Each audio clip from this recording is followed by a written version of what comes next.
उसके मन में बस यही बात चल रही होती है कि जल्द से जल्द घाट पहुंचकर पता लगाया जाए कि नाव चल रही है या नहीं।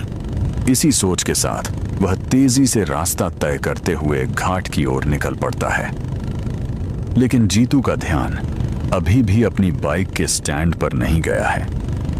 कुछ देर जाने के बाद तभी उसे सामने से एक हाईवा ट्रक काफी स्पीड से आता हुआ दिखाई देता है।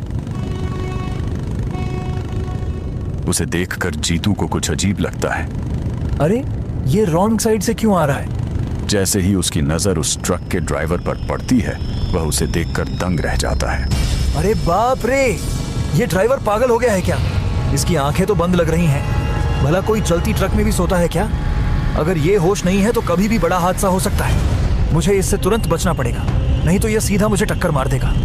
जीतू इतना ही बोलता है कि तभी वह ट्रक उसके पास से हवा की तरह गुजर जाती है और आगे जाकर एक पेड़ से टकरा जाती है। थैंक गॉड, मैं आज बाल बाल बच गया। अगर मैंने समय रहते अपनी बाइक को किनारे नहीं किया होता तो शायद उस ट्रक की चपेट में आ जाता। जिस रफ्तार से वह ट्रक मेरी ओर आ रही थी उसे देखकर तो लग रहा था कि आज बड़ा हादसा हो जाएगा। भगवान का शुक्र है कि मैं सही समय पर संभल गया, नहीं तो आज पक्का ट्रक के नीचे आ जाता। जीतू बिना पीछे मुड़े आगे की ओर बढ़ जाता है। वह यह भी नहीं देखता कि पीछे ट्रक को क्या हुआ। काफी स्पीड से बाइक चलाने के बाद जीतू आखिरकार उस घाट के पास पहुंच जाता है जहां का पुल कुछ दिन पहले टूट चुका था। वहां पहुंचते ही उसकी नजर टूटी हुई पुल की संरचना पर पड़ती है। पुल के टूट जाने के कारण उस रास्ते से आने जाने का रास्ता पूरी तरह बंद हो चुका होता है और आसपास का माहौल भी कुछ अलग सा दिखाई देता है। यहां तो मुझे सिर्फ एक ही नाव दिखाई दे रही है और इसका मालिक भी कहीं नजर नहीं आ रहा है। जीतू अगल बगल पूरी तरह से देख लेता है लेकिन उसे कहीं भी नाव का मालिक नजर नहीं आता है। जैसे ही जीतू निराश होकर अपनी बाइक की ओर बढ़ने लगता है तभी उसे पीछे से किसी की आवाज सुनाई पड़ती है। किसे ढूंढ रहे हैं बाबू? यह आवाज सुनकर जीतू पूरी तरह से डर जाता है। वह सोच में पड़ जाता है कि अभी तो पीछे नाव के पास कोई नहीं था, फिर यह आवाज पीछे से क्यों आ रही है। डर के मारे जीतू पीछे मुड़ने की हिम्मत भी नहीं जुटा पाता।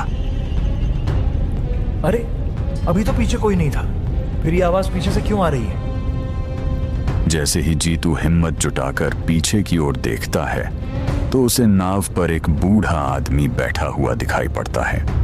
अरे इस नाव को तो मैंने अच्छी तरह से देखा था, यहाँ तो कोई आदमी नहीं बैठा था, फिर ये बूढ़ा आदमी कहां से आ गया? क्या सोच रहे हैं बाबू? उस पार जाना है क्या? इस नाव के अलावा यहां आपको कोई दूसरी नाव नहीं मिलेगी, क्योंकि यही एक नाव है जो सिर्फ रात में चलती है। अगर आपको जाना है तो जल्दी बैठ जाइए, मेरी सवारी उस पार भी इंतजार कर रही होगी। हाँ हाँ बाबा, मुझे जाना है, रुकिए। जीतू बिना देर किए अपनी गाड़ी को नाव पर रख देता है और वह भी नाव पर अच्छी तरह से बैठ जाता है। नाव वाला बिना समय गवाए तुरंत नाव को खोल देता है और नाव आगे की ओर धीरे धीरे बढ़ने लगता है।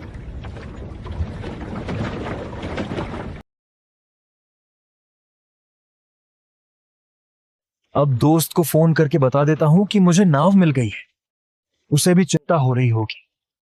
जीतू अपने दोस्त को कॉल करने के लिए जैसे ही फोन खोलता है तो देखता है कि उसके फोन में सिग्नल नहीं है। अरे मेरे फोन में सिग्नल क्यों नहीं है? ऐसी समस्या तो पहले कभी नहीं हुई है। जीतू अपने फोन को बंद करके दोबारा चालू करता है लेकिन फिर भी उसमें कोई सिग्नल नहीं आता।